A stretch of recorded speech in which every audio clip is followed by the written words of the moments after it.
September 27, 2025 நம் அரசியல் பயணத்தில் ஒரு துக்க நாள்.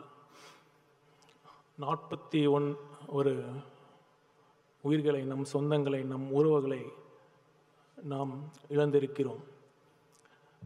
எவ்வளவு தேற்றினாலும், எவ்வளவுதான் நிவாரணம் வழங்கினாலும் அந்த இழப்பை நாம் ஈடு செய்ய முடியாது. இருப்பினும் உங்கள் குடும்பத்தில் ஒருவனாக இருந்து உங்கள் தேவைகளை அனைத்தும் நான் பூர்த்தி செய்வேன் என்று தலைவர் அவர்கள் சொன்ன அந்த வார்த்தைகள் அந்த குடும்பங்களுக்கு பெரும் ஆறுதலாகவும் பெரும் நம்பிக்கை தருவதாகவும் இருந்தது என்று சொன்னால் அது மிகையாகாது. ஏனென்றால் மக்களை உண்மையாக நேசிக்கும் ஒரே தலைவர் நம் வெற்றி தலைவர் அவர்கள். கரூர் நிகழ்வுக்கு பிறகு எவ்வளவோ சவால்கள், எவ்வளவோ தடைகள்,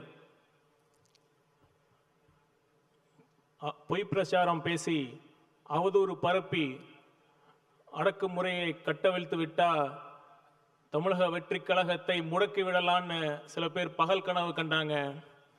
முடக்கிறதுக்கு இது ஒன்றும் காசுக்காக ஆரம்பிச்ச கட்சி இல்லை.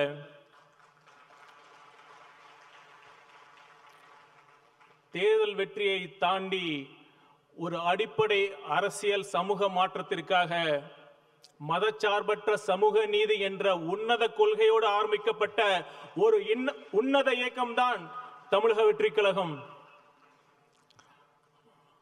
ஒரு புறம் சிபிஐ விசாரித்துக் கொண்டிருக்கிறது.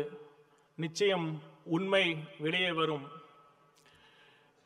இன்னொரு புறம் மறைந்த 41 உயிர்களுக்கு நாம் செய்யும் உண்மையான அஞ்சலி என்று நான் கருதுவது என்னவென்றால், நாம் எந்த நோக்கத்திற்காக இந்த இயக்கத்தை ஆரம்பித்தோமோ,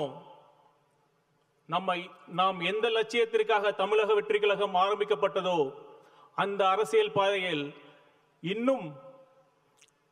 இன்னும் அதிகமாக கொள்கை பற்றுடன், இன்னும் அதிக விவேகத்துடன் முழுக்க மக்கள் நலன் சார்ந்த அரசியலை முன்வைத்து 2026 நம் வெற்றி தலைவர் விஜய் அவர்களின் தலைமையில் ஒரு நேர்மையான நல்லாட்சி அமைவதே இறந்து போன அனைத்து உயிர்களுக்கும் நாம் செய்யும் உண்மையான அஞ்சலியாக நான் கருதுகிறேன். நிச்சயம் அதை நாம் செய்வோம். சரி, கடந்த சில நாட்களாக நான் தமிழகம் முழுவதும் சுற்றுப்பயணம் செய்யும் வாய்ப்பு கிடைத்தது. பலதரப்பட்டு மக்கள்கிட்ட பேசுகிற வாய்ப்பும் அமைஞ்சது.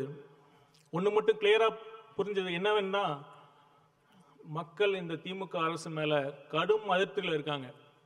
நான் வெறும் அரசியலுக்காகலாம் சொல்லலை, உண்மையாலுமே அவங்க அதிருப்திக்கு நியாயமான காரணங்கள் இருக்கு. என்னன்னா, ஃபர்ஸ்ட் சட்டம் ஒழுங்கு. ஒரு அரசோட அடிப்படை கடமையே சட்டம் ஒழுங்கை பேணி காப்பதுதான். ஆனா இப்ப திமுக அரசுல சட்டம் ஒழுங்கு எப்படி இருக்கு? எத்தனை கொலைகள், எத்தனை பாலியல் வன்கொடுமைகள், எத்தனை காவல் மரணங்கள். இப்ப பெண்களுக்கு பாதுகாப்பு இருக்கா?